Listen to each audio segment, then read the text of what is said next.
Hey guys, Adriana Jimenez joined here with Sergio Mora. Sergio, good to see you. We're going to do a little bit of golfing this morning with Oscar De La Hoya. How does it feel to come back to these type of events and give back to the community?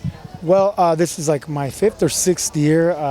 Yeah, it's always a great event. Oscar does an amazing job putting on this event, raising a lot of money. That's the main thing for a great cause.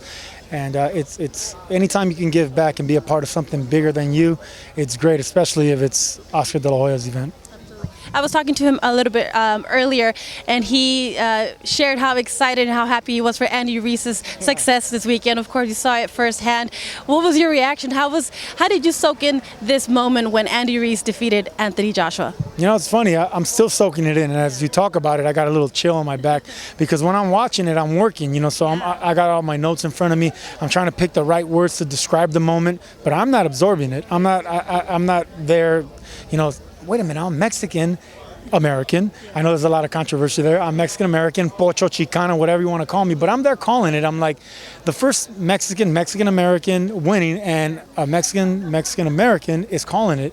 So it's history. So then as I digest that later on, I started like, wow, that's a big moment, but it's still powerful. Is it hard to put into words what this means for all of us, all the Latinos having this Mexican champion?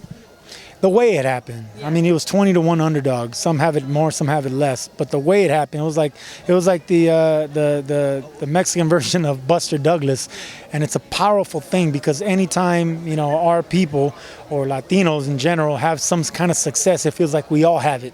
That's just the way it is, So yes, absolutely. And I think this man deserves all the praise he's getting. He deserves a sponsorship from Snickers too, because he gave Snickers all that credit. They better give back.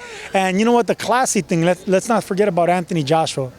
Classy man in defeat, a great champion. They had a lot planned for him, and this man comes and throws a wrench in it.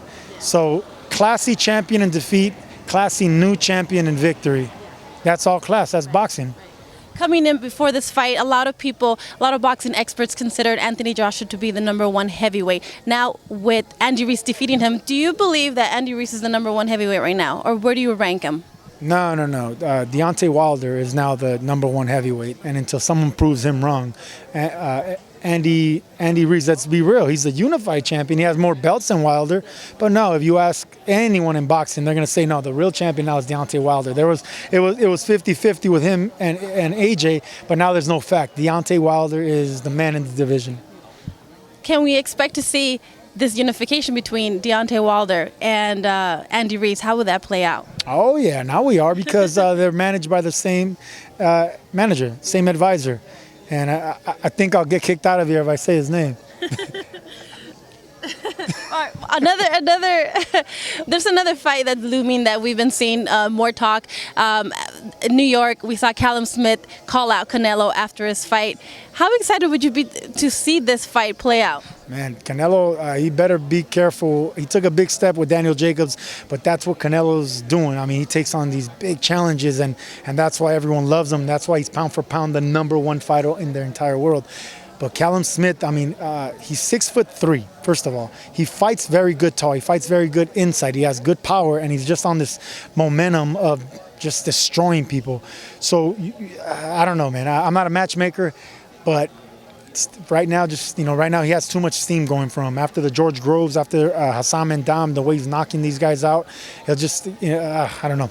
I would say matchmaking is a science. Canelo, he still has, 8 more fights in his contract. Hey, man, get some more in there before you have to face another beast. Yeah. Obviously, we know we're expected to see him in September. There's talks about who is he going to face. I know that Demetrius Andrade has his fight, so it's unlikely that we'll see that fight between them this September. But who are you looking forward to seeing Canelo face this September, or what can we expect? We all want to see that trilogy with Triple G. So, this Saturday I'm going back to call Triple G's fight, which is an honor for me as well to watch him up close and personal. But depending on how good Golovkin looks, let's have Golovkin and Canelo in September. All right. Thank you so much for your time. Thank you.